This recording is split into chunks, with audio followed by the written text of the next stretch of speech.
দেখো বন্ধুরা, আমি কিন্তু সকাল সকাল চলে এসেছি দিদির সাথে মাংস নিতে। মাংসর দোকানে এসে কিন্তু আমার কি ঢং লেগেছে। আমি শুধু ক্যামেরার সামনে গিয়ে এটা করছি ওটা করছি, আর আমি একা না, শুধু কিন্তু দিদিও ছিল। তারপরে কাকুকে বললাম তাড়াতাড়ি মাংস দাও, এক জায়গায় যাওয়ার আছে। তারপরে কিন্তু মাংস নিয়েই রেস্টুরেন্টের দিকে রওনা দিলাম। আর সকাল থেকে কিছু খাইনি বলে দিদি কিন্তু আমাকে একটা আইসক্রিম খাইয়ে দিয়েছিল। তারপরে আর কি দিদি বাড়িতে চলে এসে চার্জারটা নিয়ে তাড়াতাড়ি করে বাড়ি যাচ্ছিলাম। আর দিদি এদিকে কি ঢং চালু করেছে কি বলবো। আর তারপরে আর কি বাড়িতে গিয়েই ফটাফট করে রেডি হয়ে কিন্তু বেরিয়ে পড়েছি 3 বোন। আর তোমাদের তো বলাই হলো না যে আমরা কোথায় যাচ্ছি। আমরা যাচ্ছি পিসি বাড়ি। ওই যে বলেছিলাম না ভাইয়ের জন্মদিন। আর আজ কিন্তু ট্রেনটা খুবই লেট করছে, জানি না কেন।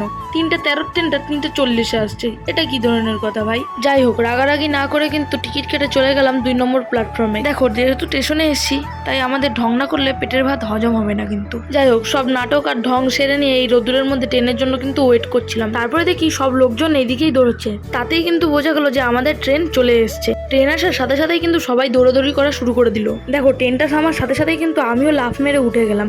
আর কি বলবো, জায়গা থাকা সত্ত্বেও যারা এরকম গেটের কাছে বসে থাকে আমি বুঝি না কেন বসে থাকে। দেখো যদি জায়গা না থাকতো একটা অন্যরকম ব্যাপার ছিল, কিন্তু জায়গা থাকা সত্ত্বেও কেন বসে থাকে আমি বুঝি না। যারা ট্রেনে ওঠে যদি ধাক্কা লাগে তাদের সাথেও কিন্তু ঝামেলা করে এরা। আমি কিন্তু এনাকে শুধু বলছি এমন কোনো কথা নয়, আমি সবাইকেই উদ্দেশ্য করে বলছি যারা গেটে বসে। আমি জানি এদেরকে বলে কোনো লাভ নেই, কারণ এরা আবার বসবে। তাই জন্য আর বেশি কথা না বলে ট্রেন থেকে নেমে পড়লাম, কারণ আমাদের স্টেশন চলে এসেছিল। আর দেখো জামাইবাবু কিন্তু এখনো এসে পৌঁছেনি, তাই জন্যই কিন্তু আমরা জামা প্যান্ট কিনতে চলে গেছিলাম ভাইয়ের জন্য, কারণ ওকে তো একটা জামা প্যান্টও দিতে হবে তাই না। তারপর আর কি বেশি কথা না বলে চলে গেলাম কিন্তু একটা জামার দোকানে। কিন্তু ওখানকার একটাও আমার জামা পছন্দ হয়, কিন্তু যেই জামাটা পছন্দ হয়েছিল সেই জামাটার কিন্তু দাম উনি উল্টা পাল্টা বলছিল, তাই জন্য আমি আর নিইনি। এই জন্য ওনাকে বললাম থাক কাকা, আমি আর নেবো না, জামা বের করে লাভ নেই। উনি আরেকবার দেখালো, আমি বললাম থাক দরকার নেই। তাই জন্য অন্য একটা খেলনার দোকানে চলে গেলাম। এবার ওকে কি খেলনা দেবো না দেবো এটাই ভেবে পাচ্ছি না, মানে 3 জন মেনে মাথা ঘুরিয়ে যাচ্ছে আমাদের, মানে ওকে কি দেবো। তারপরে কিন্তু কিছু গাড়ি পছন্দ হয়েছিল। এবার গাড়িগুলো না খুব ছোট ছোট ছিল, আর ছোট হলে কি হবে, দাম কিন্তু বিরাট। তাই আর এগুলোর মধ্যে কিছুই না কিনে চলে গেলাম একটা জামার দোকানেই। তারপরে ভাইয়ের জন্য একটা জামা কিনেই নিলাম, আর সেই জামাটা তোমাদের দেখাতে পারিনি, সরি। তারপরে আর কি জামা প্যান্ট কেনার পরে খুব খিদে লেগেছিলো, মানে সকালবেলাতে কিছু খাইনি, শুধু আইসক্রিম খেয়েছিলাম। তাই জন্য আমার একটা চেনাশোনা দোকানে চলে গেলাম খাসির মাংসের ঘুগনি খেতে। আর এই লোকটা না শুধু সামনে চলে আসছিলো, আমার ভিডিও করতে খুব প্রবলেম হচ্ছিলো।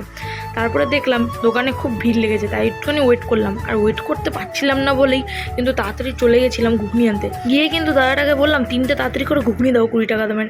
তারপরে আর কি নিয়ে চলে আসলাম। আর আমার ভাগ্নে নেবে বলছিলো, আমি বলছি দাঁড়া একটুখানি ভিডিওটা করে নিই।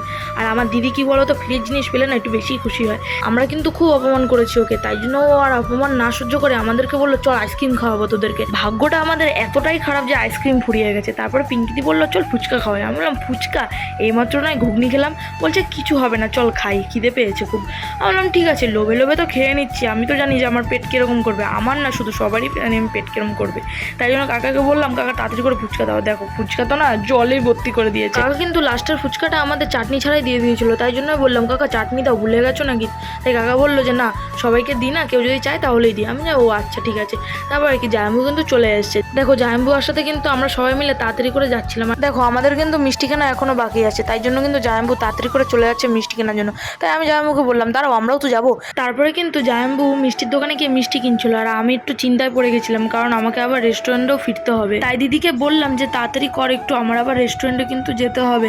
তাই জন্য দিদি আমাকে মিষ্টির প্যাকেটটা দিয়ে বললো চল তাড়াতাড়ি। তারপর কিন্তু সবাই মিলে জোরে হাঁটা শুরু করলাম। আর দেখো আমাদের বাড়ি কিন্তু সবাই চলে এসছে, আর আমরা সবার লাস্টে আসছি। কারণটা হলো আমি আর জায়াম্বু কিন্তু কাজে গেছিলাম, তাই জন্যই। তারপর কিন্তু একটা সুন্দর ব্রিজের উপর থেকে হাঁটতে হাঁটতে চলেই আসলাম। এসেই কিন্তু একটা টোটো পেয়ে গেছিলাম, আর টোটোওয়ালাকে বলছিলাম কাকা তাড়াতাড়ি চল। আর টোটোওয়ালা বললো ঠিক আছে দাঁড়াও যাচ্ছি। দেখো বলতে না বলতে কিন্তু কাকুটা আমাদেরকে পৌঁছে দিয়েছিল। আর আমি শুধু ভাবছিলাম যে এখনই তো 5টা বেজে গেল, আমি যাবো কখন, খাবো কখন, আবার ফিরবো কখন। দেখো আসতেই এতটা টাইম চলে গেল, যাবোটা কিভাবে, পৌঁছাবো কিভাবে, আমি টাইম মতো আমি নিজেও ভাবতে পারছি না। যাই হোক দিদির কিন্তু খুব খিদে লেগেছিল, এটা কিন্তু আমরা বুঝতেই পেরেছিলাম, কিন্তু দিদির এইভাবে দৌড়ে যাওয়ার জন্য জায়াম্বু কিন্তু খুব রাগ করেছিল। তারপর আর কি এদের ঝগড়া দেখতে দেখতেই পিসি বাড়ির সামনে চলেই এসেছিলাম। প্রায় 5 থেকে 6 মাস কিন্তু আসি না পিসি বাড়ির থেকে, তাই জন্য কিন্তু পরিবেশটাও খুব আলাদা লাগছিল।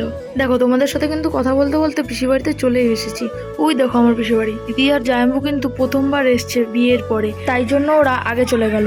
ঘরে ঢুকতে না ঢুকতেই কিন্তু দেখলাম সবাই মিলে বসে আছে। তারপর আমাদের সবাইকে কেক দিয়ে দিল, আর যখনই আমাকে দিল কেকটা আমি কিন্তু তখনই তাড়াতাড়ি করে খেয়ে নিচ্ছিলাম। তারপর বাইরে বেরিয়ে দেখি পিসমশাই একটা ফুলের বাকেট নিয়ে এসেছিল, দেখে খুব সুন্দর লাগছিল। তারপর আর কি টেবিলে চলে গেলাম খেতে। দিদিকে জিজ্ঞেস করলাম, কি রে তোর খিদে পেয়েছে? ও বললো হ্যাঁ খিদে পেয়েছে। আমি বললাম দাঁড়া খেতে দিতে বলছি। তারপরে দেখলাম সঙ্গে সঙ্গে এই পাতা দিয়ে দিল, আর পাতাটা দেওয়ার পরে আমি কিন্তু থালাটা ধুয়ে নিয়েছিলাম।